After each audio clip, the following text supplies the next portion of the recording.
أعوذ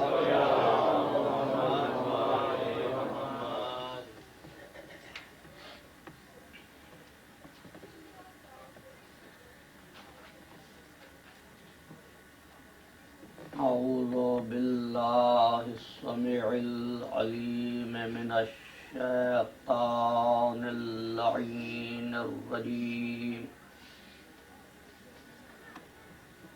بسم الله الرحمن الرحيم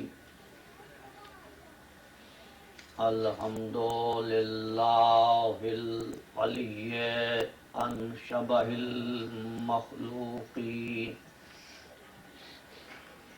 الغالب لمقال الواصفين الظاهر بعجائب تدبيره للناظرين الباطن بجلال عزته عن فكر المتوهمين والصلاة والسلام على خير الأولين والآخرين أشرف الأنبياء والمرسلين رحمة للعالمين خاتم النبيين المخاطب طه وياسين النبي المؤيد والرسول المسدد أبي القاسم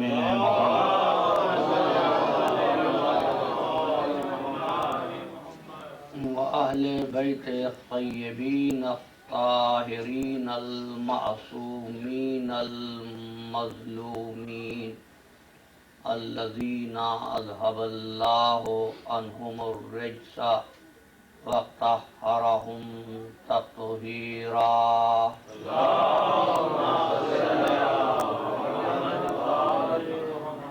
أما بعد فقد قال الله تبارك وتعالى في محكم كتابه المبين وهو أصدق الصادقين بسم الله الرحمن الرحيم والطور وكتاب مسطور في رق منشور والبيت المعمور والسقف المرفوع والبحر المسجور إن عذاب ربك لواقع ما له من دافع يوم تمور السماء مورا وتسير الجبال سيرا فويل يومئذ للمكذبين الذين هم في خوض يلعبون صلوات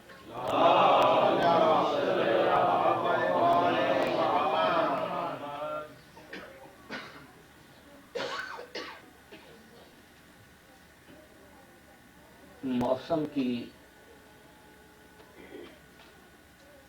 نامساعد کیفیت کی وجہ سے ہم کو آپ کی خدمت میں حاضری میں کچھ تاخیر ہوئی،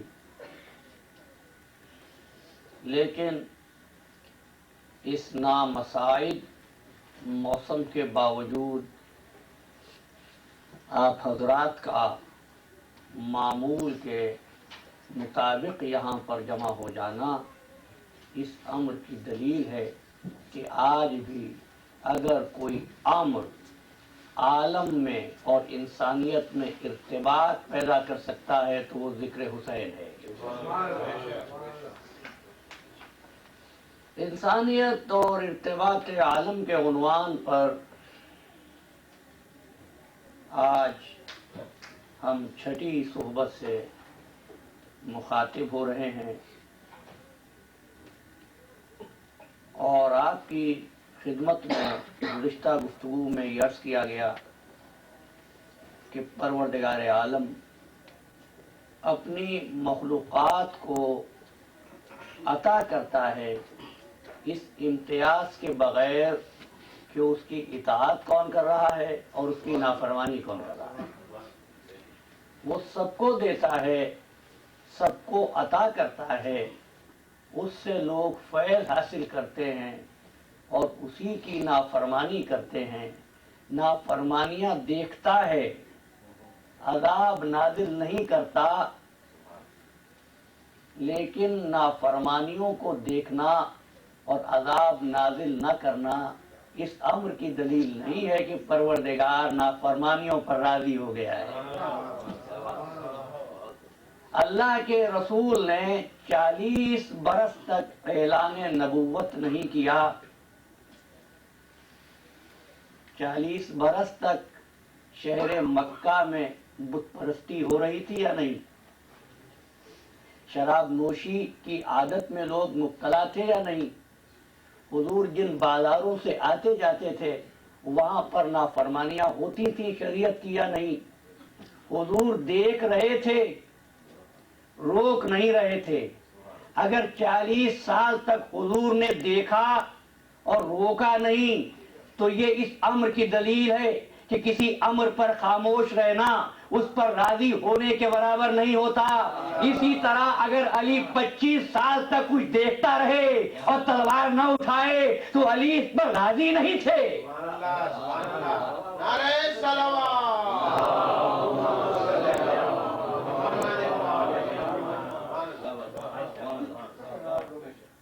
تو یہ نہ ہی خالق کی مجبوری ہے نہ ہی اس کی رضامندی ہے،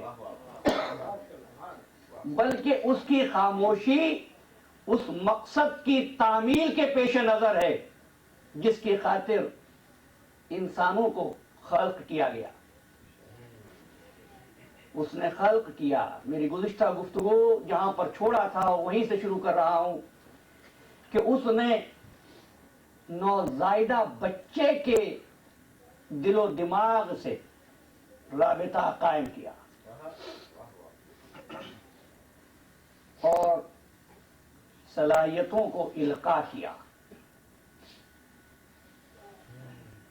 صلاحیتیں عطا کی، صلاحیتیں دی، اور اگر وہ یہ تعلق قائم نہ کرتا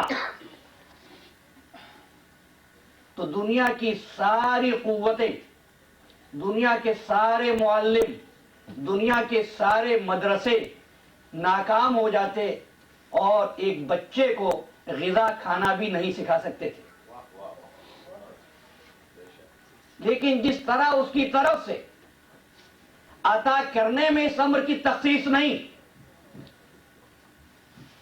کہ اطاعت کون کر رہا ہے، نافرمانی کون کر رہا ہے، اسی طرح قلب و ذہن سے، دل و دماغ سے تعلق قائم کرنے میں بھی تخصیص نہیں۔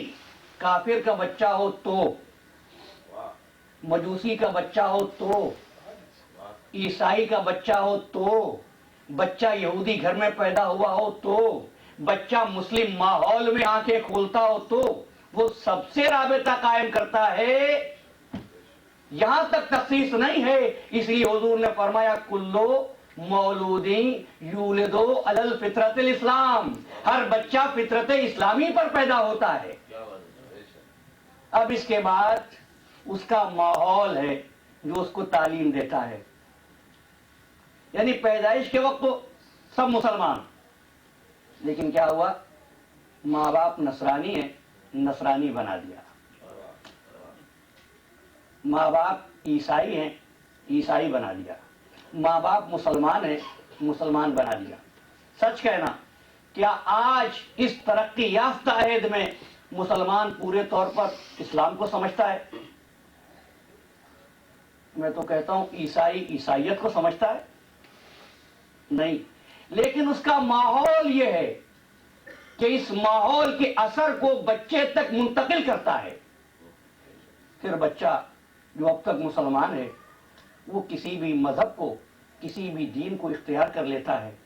لوگ اس منزل پر آ کر یہ سوچتے ہیں کہ شاید ماحول ہے جو کسی کو اچھا بناتا ہے، ماحول ہے جو کسی کو برا بناتا ہے۔ مجھ کو کہنا صرف یہ ہے کہ صحبتیں خراب تو کرتی ہیں، لیکن صحبتیں ہمیشہ سنوارا نہیں کرتی، اس لیے کہ محاورہ یہی ہے، ایک مچھلی سارے تالاب کو گندا کر دیتی ہے۔ کبھی یہ نہیں ہوا کہ ایک صاف نے سارے ماحول کو صاف کر دیا ہو؟ ہم عالم انسانیت پر ہیں اس وقت، ارتباط کی منزل اس کے بعد ہے، اس لیے کہ بعض اوقات صحبت سے حاصل وہی کرتا ہے جس میں جذب کرنے کی صلاحیت ہو، ورنہ خرابیوں کو قبول کرنا آسان ہوتا ہے، نیکی کو قبول کرنا ذرا مشکل ہوتا ہے۔ ورنہ آپ دیکھیے کرۂ ارضی پر 4 افراد تھے، 4 میں سے یعنی 75% حصہ تو نیکی کا تھا، 25% حصہ بدی کا تھا۔ آخر کیا بات تھی کہ قابیل پر صحبت نے اثر نہیں کیا؟ نوح کا بیٹا نوح کی صحبت میں رہنے کے باوجود نیکی کی راہ پر گامزن نہیں ہوا۔ اب پھر عرض کرتا ہوں، یعقوب کے وہ بیٹے جنہوں نے یوسف کو کنویں میں ڈالا تھا، وہ کس کی صحبت میں رہتے تھے؟ وہ یعقوب کی صحبت میں رہتے تھے۔ اور یوسف کہاں کہاں رہے؟ کفار میں رہے، غیر مسلموں میں رہے، اجنبیوں میں رہے، مشرکوں میں رہے۔ لیکن بات کیا تھی کہ یہ بیٹے نبی کی صحبت میں رہ کر بھی ظالم رہے، یوسف کفار میں رہ کر بھی اللہ کے نبی رہے۔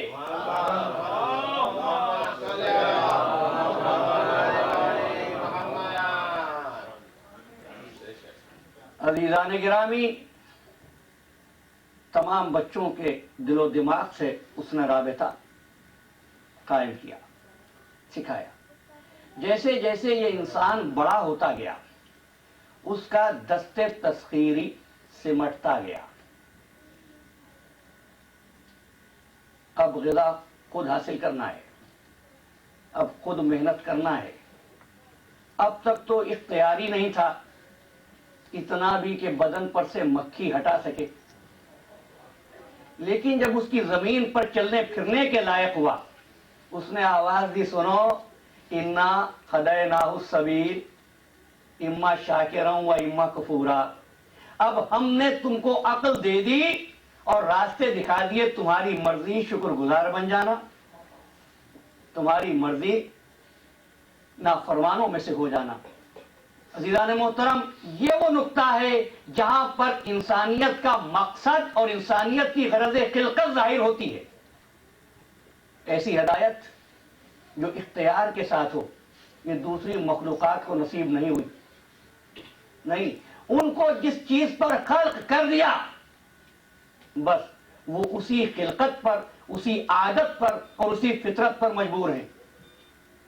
دیکھیں نا، درخت نکلتا ہے، اس کا کام ہے اوپر کی طرف بڑھنا، پانی بہتا ہے، اس کا کام ہے نشیب میں جانا۔ گویا کہ جس کو اوپر کے لیے بنایا وہ اوپر کی طرف بڑھتا ہے، جس کو نیچے کے لیے بنایا وہ نشیب میں جاتا ہے۔ انسان کو ایسا بنایا کہ اونچا ہونے پر آئے تو اعلیٰ علیین اور گرنے پر آئے اسفل السافلین۔ اسفل السافلین۔ فرشتے جو اس نے بنائے وہ ایسے کہ ان سے غلطی ہوتی ہی نہیں۔ کیوں؟ بے امر ہی یعملون، وہ اس کے اشارے پر چلتے رہتے ہیں۔ انسان کو اختیار بھی دیا اور انسان کو وہ جوہر بھی دیا جس کی بنیاد پر یہ فیصلہ کرے۔ دوسری طرف وہ مخلوق جس کو انسانوں نے جانور کہہ کر نظر انداز کیا کہ یہ تو پست مخلوق ہے، جانوروں کو پست کہا۔ لیکن یاد رکھیے گا، آج تک نہ کسی ملک کے لیے مغفرت کی دعا مانگی گئی، نہ کسی جانور کے لیے۔ کیوں؟ اس لیے کہ جانور اور فرشتے اس کے دستے تسخیری کی قید میں ہیں۔ انسان آزاد، انسان آزاد۔ رضوان محترم، جانوروں کی یہ بات کیوں نہیں آئی؟ اس لیے کہ اس کی فطرت کے اشارے پر چل رہے ہیں۔ ملک کے لیے نہیں آئی اس لیے کہ ملک گناہ کرنے کی طاقت ہی نہیں رکھتا ہے۔ انسان کے نصیب میں اس لیے کہ یہ اگر چاہے تو گناہگار بنے کہ گناہ کرنے والی قوت بھی دی ہے، اور چاہے تو نیک بنے کہ گناہ سے روکنے والی قوت بھی اس کو دی ہے۔ اب یہ جو مثالیں میں نے دی جانوروں کی، فرشتوں کی، ایسے ہی نہیں دی ہیں۔ قرآن کہتا ہے سورہ انعام اور 30ویں آیت ہے، وَمَا مِن دَابَّةٍ فِي الْأَرْضِ وَلَا طَائِرٌ يَطِيرُ بِجَنَاحَيْهِ إِلَّا أُمَمٌ أَمْثَالُكُمْ۔ یہ چوپائے جو ہماری زمین پر چلتے پھرتے ہیں، یہ پرندے جو اپنے پروں سے اڑتے ہیں، ان کو ہم نے تمہارے لیے مثالی امتیں بنایا ہے۔ آج تک شاید امت کا لفظ آپ کی سماعتوں میں انسانوں کے لیے آیا ہو. نہیں، جانور بھی امتیں ہیں. کیسی امتیں؟ امم امثالکم. ان کو دیکھو، ان پر غور کرو، ان پر غور کرو. اسی لیے خلاق عالم نے قرآن مجید میں فقط انسانوں کا ہی ذکر نہیں کیا. نہیں، جب اس نے ارتباط عالم کو سمجھایا تو اس جانور کا بھی ذکر کر دیا جس کو آج تک نجس جانوروں میں شمار کیا جاتا ہے.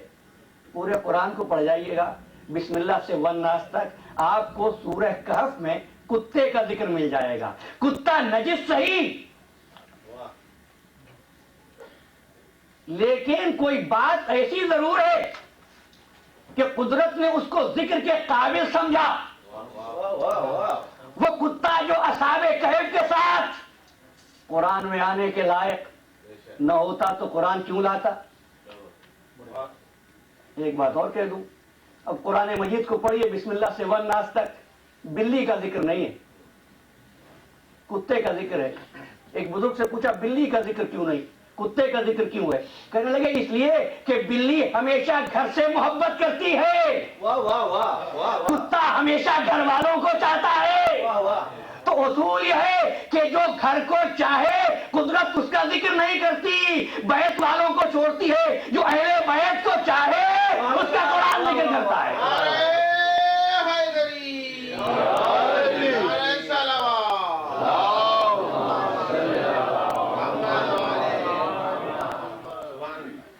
کیسا کتا؟ کتا کون؟ نجس جانور، نجس ہے پروردگار. تو نے اس کتے کو بھی امم امثالکم میں لے لیا، تو نے اس کتے کا بھی ذکر کر دیا. یہ تو نجس ہے کہ نجس صحیح، لیکن ایسا صاحب عرفان ہے کہ مالک کے مقام کو پہچانتا ہے. واقعہ آپ نے پڑھ رکھا ہے، تفصیلات میں جانے کا وقت نہیں. اصحاب کہف کا کتا چوکھٹ میں رہا، اس راہداری پہ بیٹھا. تو عزیزوں میں کہتا ہوں کہ اس انسان سے کتا بہتر ہے جو مالک کے مقام پر بیٹھ جائے. تو یہ تو کتے کی بات، پھر بھی کتا بہت بڑا ہوتا ہے. میں اس سے چھوٹے جانور کی بات کرتا ہوں. ہم جب بات کرتے ہیں نا وہی آتی تھی ائمہ پر تو لوگ حیران ہوتے ہیں، صاحب وہی تو پیغمبروں کے لیے، وہی تو پیغمبروں پر آتی ہے. اللہ امم امثالکم، یہ جانور، یہ پرندے تمہاری یہ مثالی امت ہے. امم امثالکم کہتے ہیں وہی پیغمبر پر آتی ہے. اٹھائیے گا قرآن مجید، آج سورہ نحل پڑھیے. اوحینا الی النحل، ہم نے شہد کی مکھی پر وحی کی. عزیزو اگر شہد کی مکھی پر وحی ہو جائے تو کسی کو شرک نظر نہیں آتا. اگر بنت اسد پر وحی ہو جائے، نعرہ حیدری،